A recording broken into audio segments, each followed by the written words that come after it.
Zohran Mamdani, the mayor of the city I live in, or as we like to call him, Comrade Charisma, made news because he finessed the president. I'm not sure if we're still using the word finesse as a society. Till I get the language patch, that's all I got. Zohran goes to the White House to meet with President Montgomery Cheeto Man Nuclear Codes III, seen here glaring at a balloon that looked at him wrong at a child's birthday party. And Zohran does this thing that I never thought politically possible.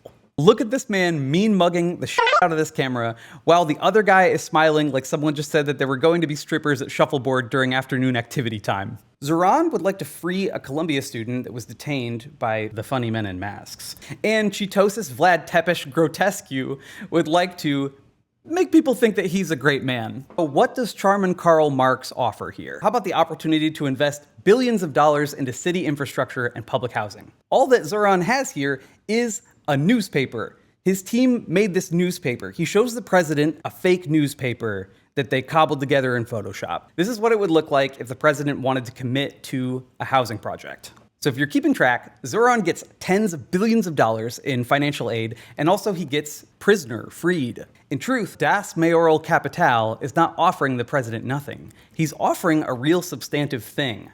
The confidence is the product. And now we're going to talk about you, the artist, the creative person, the deal maker, the business person with a little razzle dazzle.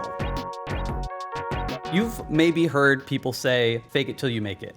I want us to be done saying this. When we say we're faking it, it implies that we're just pretending that we've been here before, pretending that we belong in that room, pretending that we are the artists that we don't feel like we are yet. Until someday, magically, it'll all just click in and then we'll finally feel like we've earned it. The idea is good, overcoming your imposter syndrome by showing up.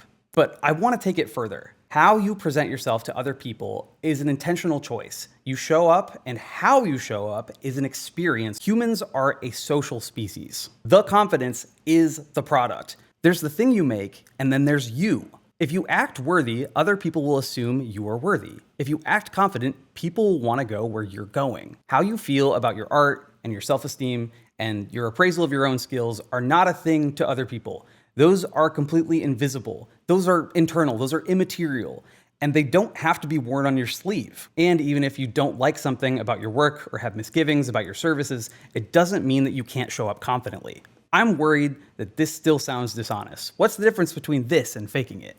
We've all seen that guy who's terrible at his job, but the bosses love him and he gets promoted despite his lack of any valuable skill. That guy exists everywhere.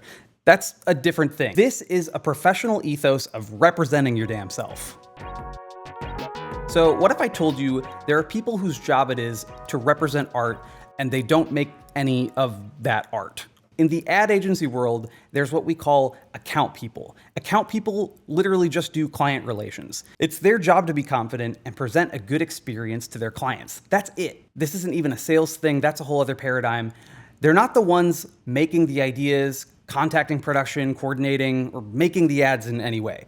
They answer all the questions and they smooth over all the edges. They're just vibe maxing at all times. They don't have imposter syndrome, or at least they don't have imposter syndrome about like art stuff, because literally they are not the people who are making the art. Creative people, it is time to be our own account people, because until you land a job at an ad agency, that work is going to need to be done for yourself. The confidence is the product. Clients want the experience of working with someone capable and competent and also confident. I know this as someone whose studio gets hired for jobs and as someone who hires artists to help me do those jobs.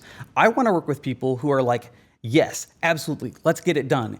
Even more than I want to work with talented people. I'm so serious about this. I can give a slightly less good artist notes if they're great to work with, and the client will be happy. But if I'm working with a great artist who sucks to work with, they're going to be really mad at me just for getting the notes in the first place, and they won't want to do them. It'll make things slow down. At this point in the video, I know that I have split the audience in half. Some of you are like, I get it now, this helps. And some of you are clinging to feelings of doubt. And I'm going to give those of you in the doubter camp one final good last splash of cold water here. And that's that representing yourself is not about representing the quality of your art or your perceived quality of art. We don't perceive art as being equally valuable. We all have different tastes and stuff. It's about representing your character. If you're the kind of person that makes something every day, someone who's trying to get better at the work, someone who's more often than not has their tools out, then this is what you're representing. You can be confident in your work and push aside imposter syndrome because you're representing someone who's putting the time in. If you work hard at your craft, you owe it to yourself to believe in yourself. You're representing that. You're here to do great things, and that's what matters. And even Orange Face and Morton Joe knows that. And if a fresh-faced, first-time mayor named Zohran Mamdani can look him in the face and say, let's spend billions and build this shit, I think you and I can look people in the eye and say, here's what I make, here's what I charge for it. If you're interested, I will help you get to where we're trying to go. It'll be a great time. The confidence is the product. Remember, stay kind and keep making stuff.